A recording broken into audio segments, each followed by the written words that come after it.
Dalawang barkong pandigma ng China ang bumuntot sa joint drill ng Pilipinas kasama ang United States, Japan, Australia at New Zealand sa West Philippine Sea noong Sabado, September 28, 2024.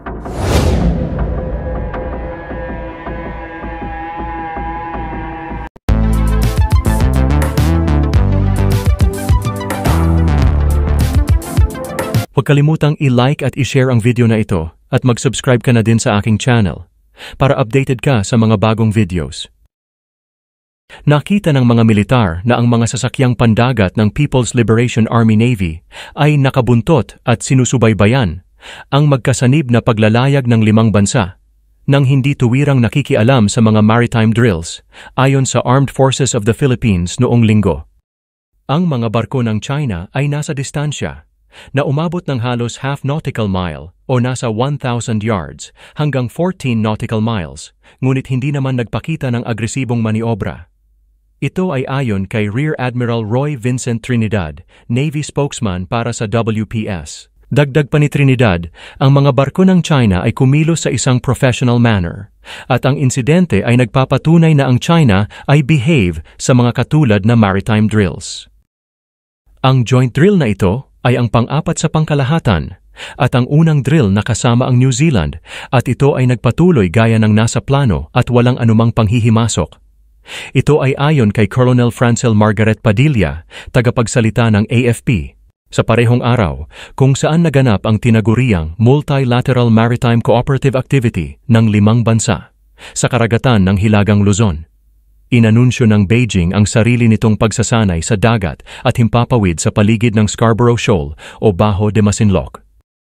Sinabi ng Southern Theater Command ng People's Liberation Army Navy sa isang pahayag na nagsagawa ito ng routine na pagsasanay sa maritime at airspace patrol malapit sa Scarborough Shoal na tinatawag ng China na Huangyandao. Ang eksaktong lokasyon ng ehersisyo ng 5 bansa sa West Philippine Sea ay hindi isiniwalat.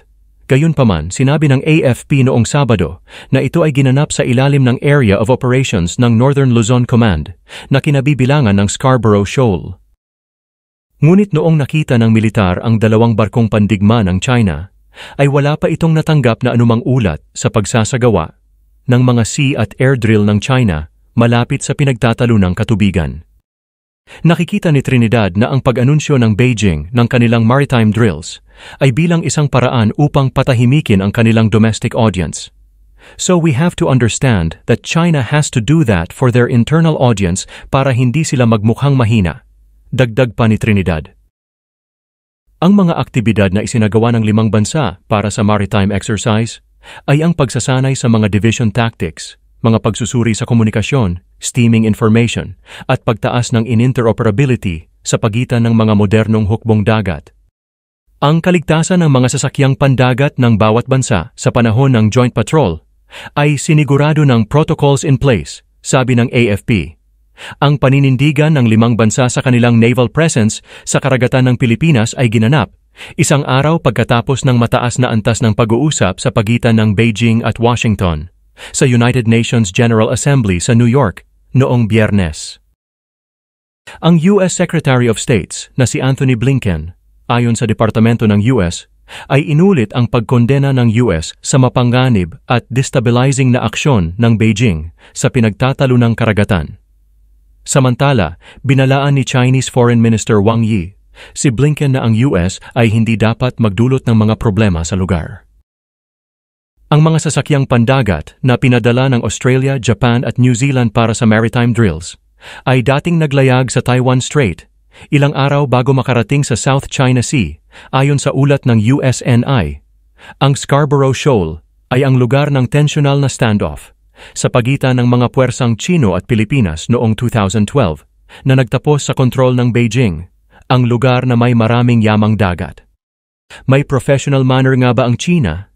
O sadyang natakot lamang ang mga ito kaya hindi sila makapalag? Talaga namang Pilipinas lang ang kayang ibuli ng mga inchik. Kung ganito naman pala ang nangyayari, dapat pala talagang may kasamang kaalyadong bansa ang Pilipinas sa mga mission nito para walang tensyon na magaganap at wala na ding barkong masisira.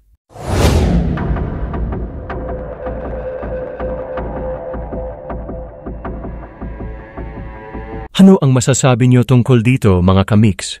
I-comment niyo na yan.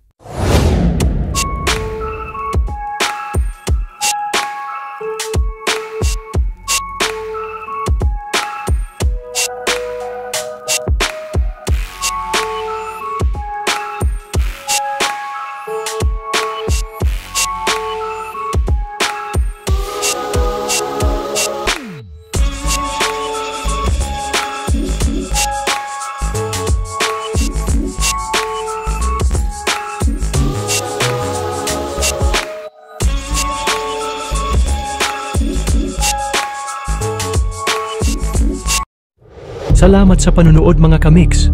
Ako ay mag-iiwan sa inyo ng katagang alamin natin ngayon, wag nang ipagpabukas. Kung ayaw mong batukan kita. Biro lamang. Ingat mga kamix, sa susunod na video na ulit.